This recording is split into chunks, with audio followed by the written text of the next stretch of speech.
Avs lose 3-1 to the Vegas Golden Knights. Let's talk about it.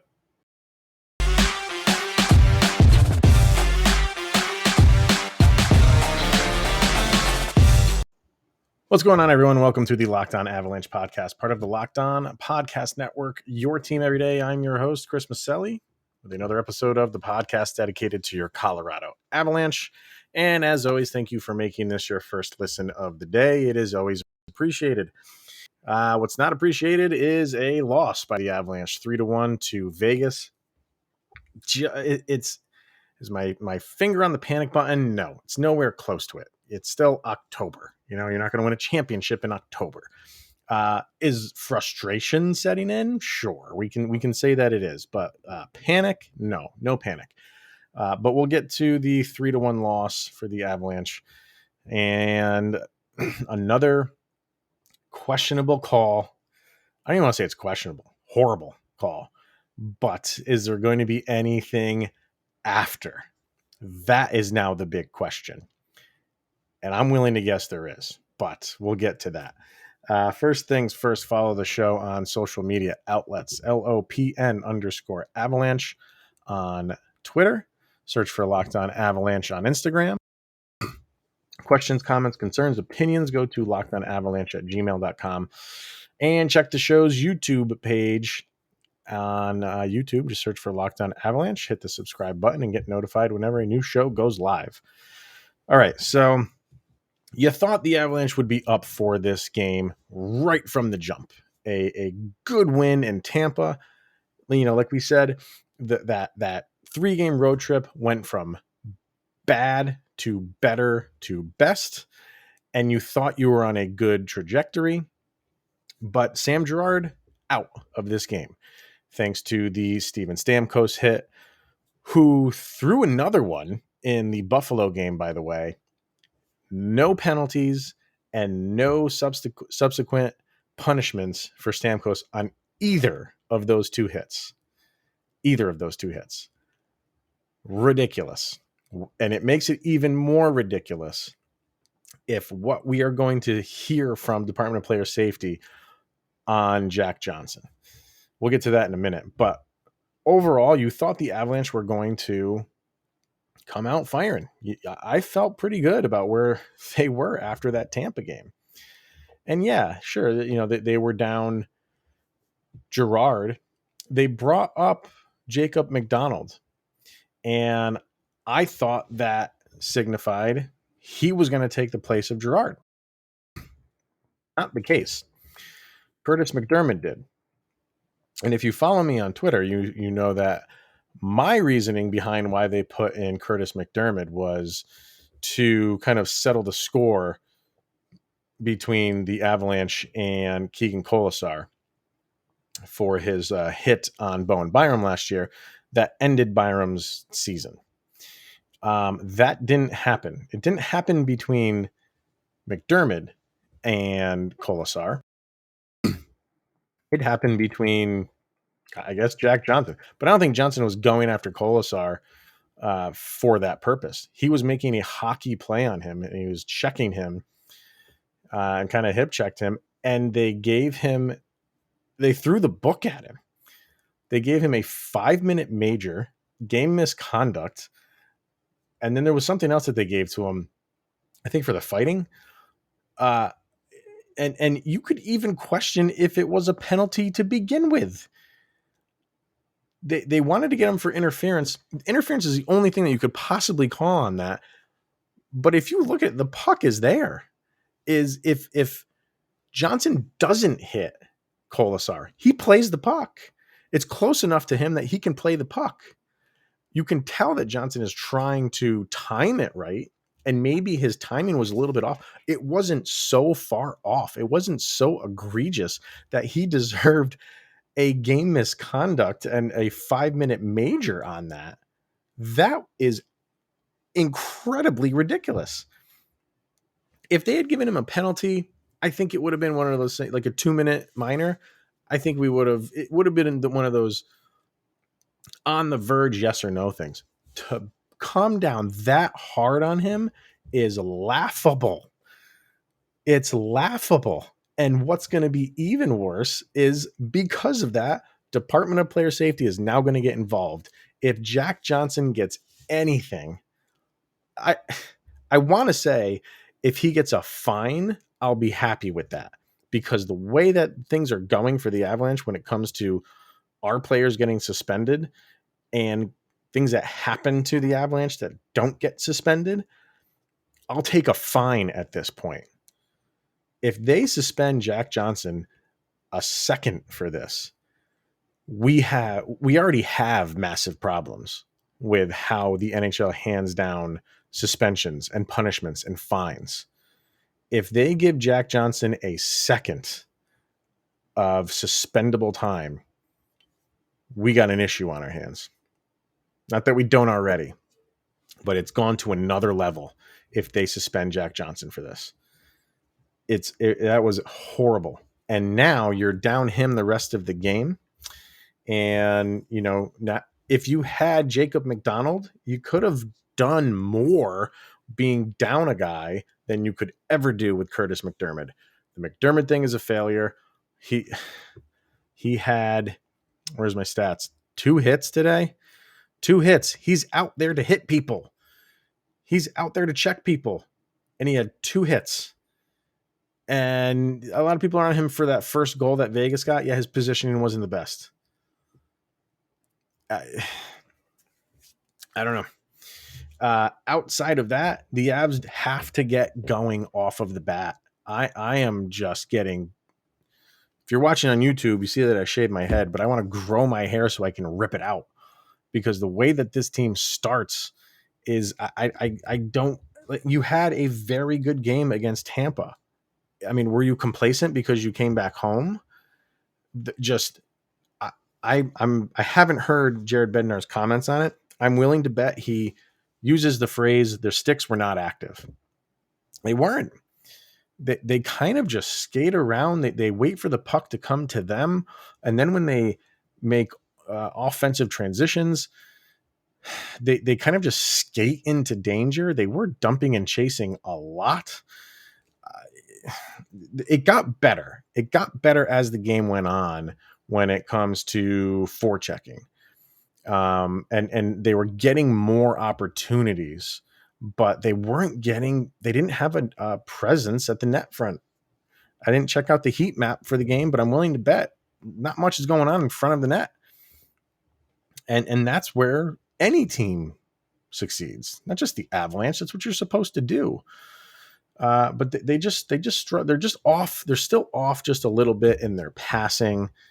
Their spacing. There was a time where I think it was Nathan McKinnon passed the puck, and I want to say it was Nathan McKinnon. I want to say it was JT Compher, and they were going left to right, and McKinnon passes it to Compher, who's on the left side, and then kind of like skates into him, and they just crash into each other. McKinnon had an up and down game. There were times where you could tell he was wanting to take it over, and he had some pretty good looks. But then there were other times where he had a bad turnover. I think he was in that mode where he tries too much and tries too hard, and that gets him into trouble sometimes. A lot of times it works for him. And last night it was hit or miss. It wasn't all bad by Nathan McKinnon. And I think he was just trying to have that fighter mentality and just take over. And I appreciate that. And I'm glad that he was up for that challenge. And when you play like that, you're going to make some mistakes. And because you're kind of just going full bore, and the slightest thing to knock you off your balance is going to do that. But overall, he was hit or miss. I think let me see how much ice time he had. Just over 21 minutes. So, even though, and looking at time on ice, McDermott only 7 minutes and 33 seconds, even down a guy. And Jack Johnson had 14:25 and he missed most of the game. I think you got to move on from McDermott. It's just not working. Or bring him back later. Work with him if you feel like you can improve his skill set somehow. But you have Jacob McDonald there that I think is, more than capable.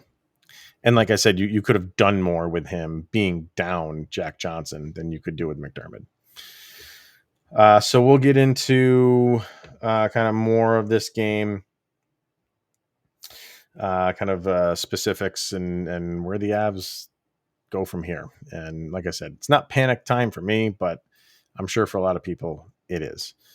But first, we are going to hear from Built Bar and find people over at builtbar.com. And you know it, you love it. It's the greatest tasting protein bar on the market. And when you talk to Built Bar fans, they all have their favorite flavors, and you can choose yours between flavors like coconut, raspberry, mint brownie, double chocolate, salted caramel. We got an email today saying a pumpkin spice was coming out. I guess better late than never with that. And if you haven't tried all the flavors, you can get a mixed box where you'll get 2 of each of 9 flavors. And not only are Built Bar flavors the best tasting, but they are healthy.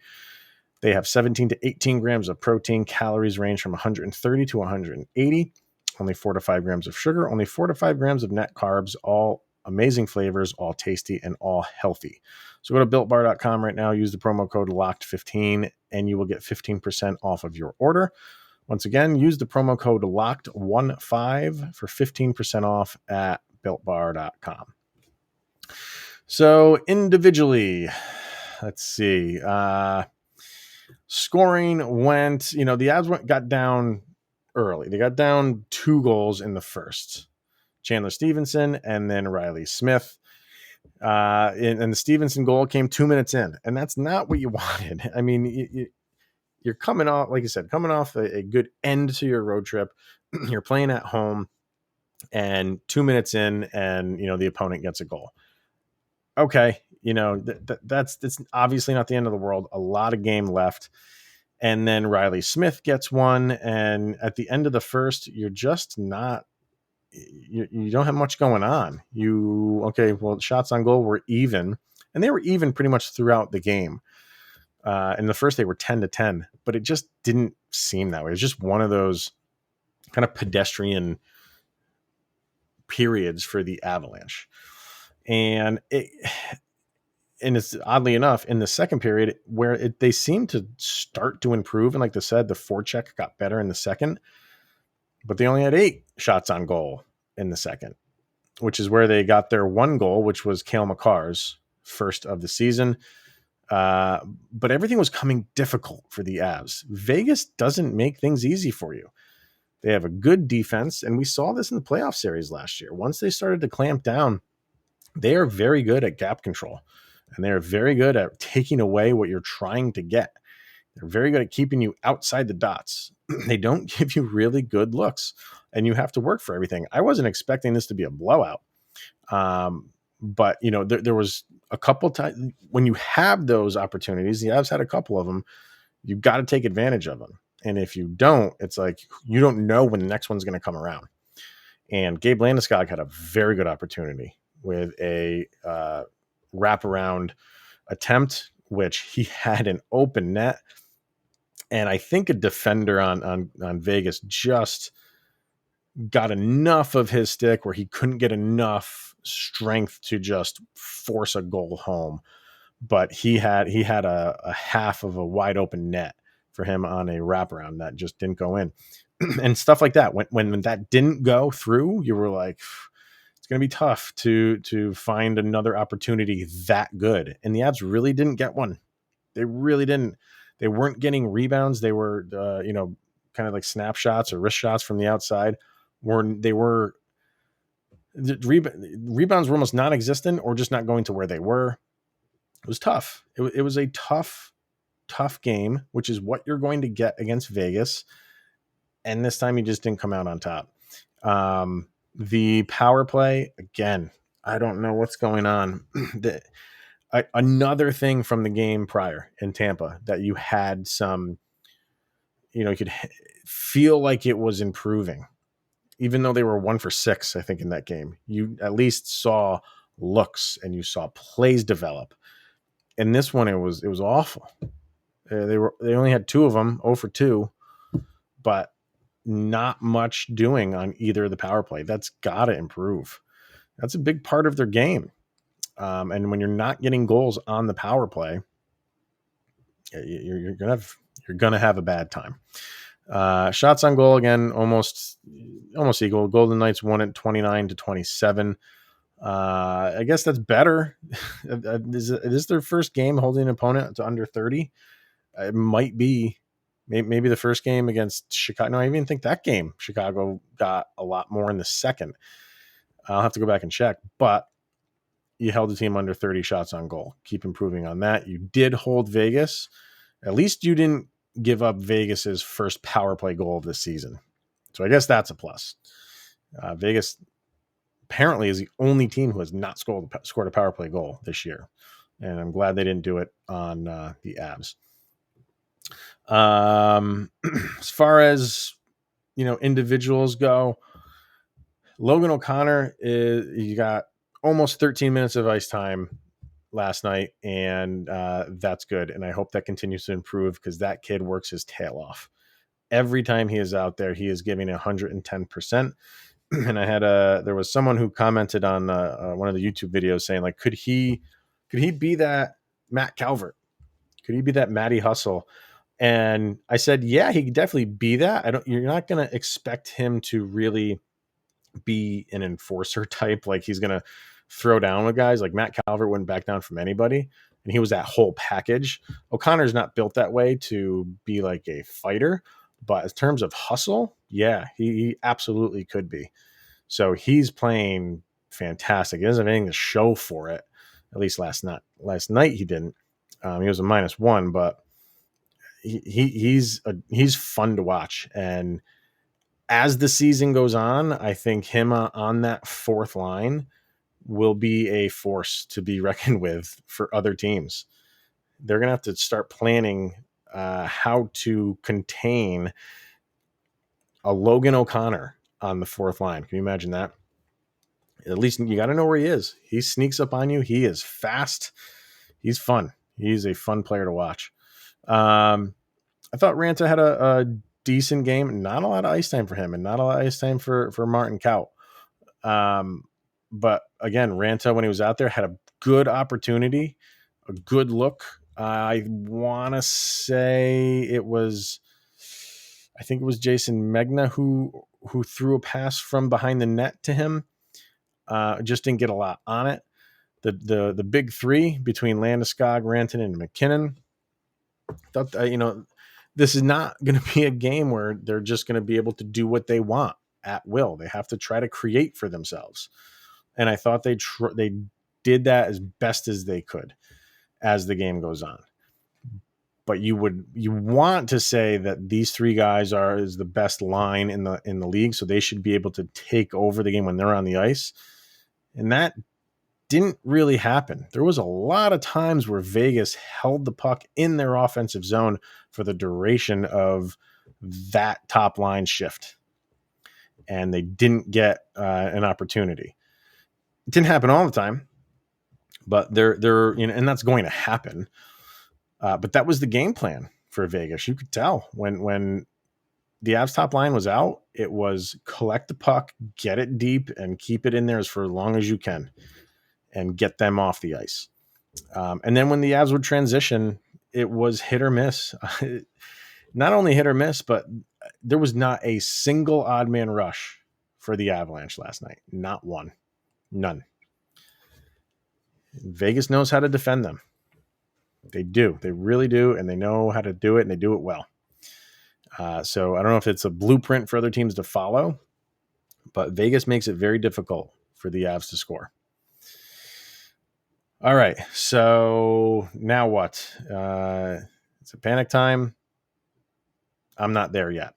But first, we're going to hear from betonline.ag. We're back and better than ever with a new web interface for the start of the basketball season and more prop bets, odds, and lines than ever before. BetOnline, it remains your number one spot for all basketball and football action this season. Head to our new updated desktop or mobile website and sign up today to receive a 50% welcome bonus on your first deposit.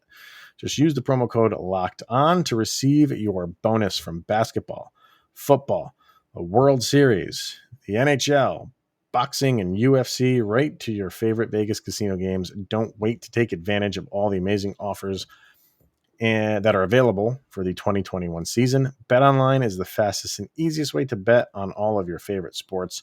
It's where the game starts. That's betonline.ag. So, no. Is it panic button time? No, it's not. It's frustration time for sure. So you wish the Avs would kind of be playing a little bit more cohesively, and to you don't know what you're going to get right now. You don't know what you're going to get period to period.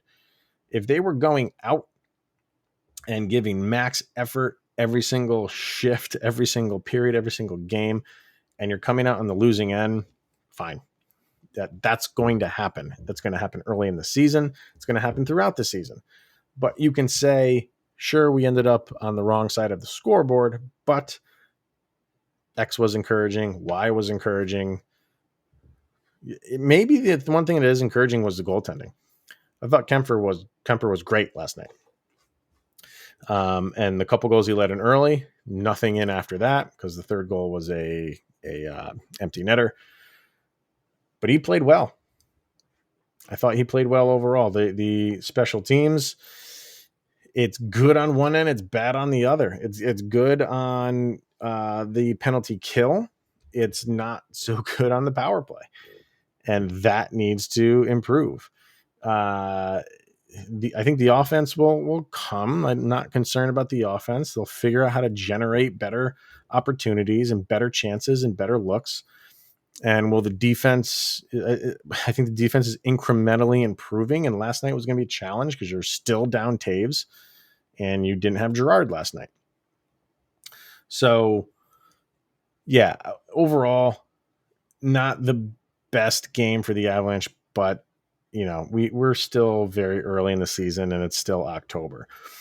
What do the Avs have next? I think they're playing, let me bring up their schedule. I think it's St. Louis next, right? Yeah, it's St. Louis in St. Louis. That's Thursday night.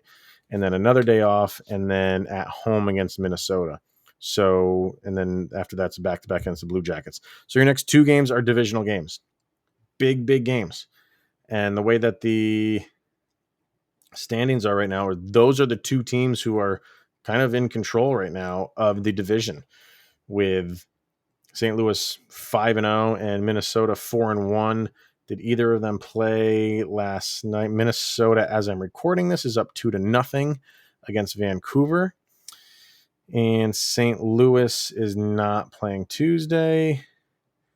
And neither of them are playing. So St. Louis is going to be rested. When's the last time St. Louis played? They played Monday. So they're going to have 2 days of rest while the Avalanche just have 1 day, but whatever. But those are big games, divisional games. Those are the ones that you really got to win. So you're going to go into St. Louis, and St. Louis hasn't lost yet. And Tyson Jost no kick game was the last time we saw them. And you fought back, that you thought you tied that game. Now you got to go out on their home ice and try to hand them their first loss of the season and creep 2 points closer to them in the standings. Look, we're 6 games in now. So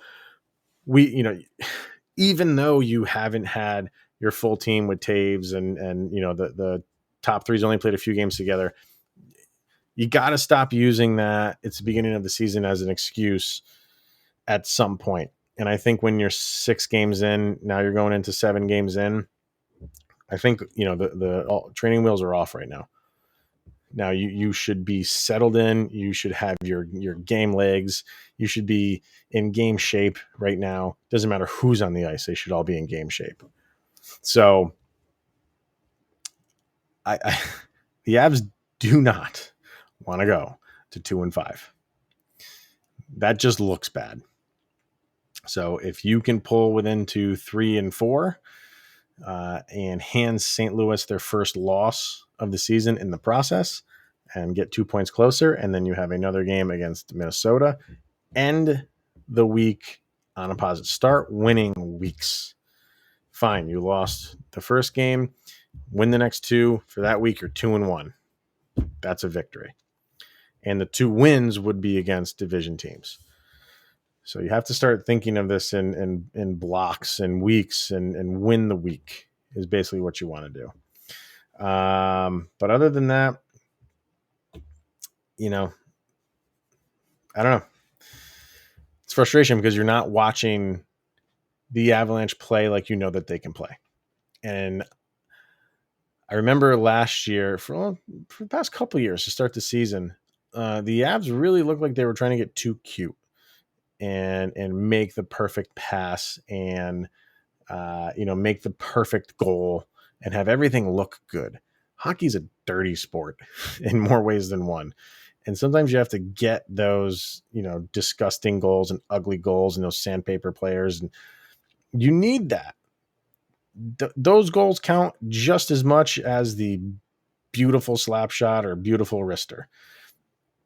So I think the Avs need to get, and I thought after game 1 against Chicago, when they were just throwing everything at net, I thought like, this is a different Avalanche team.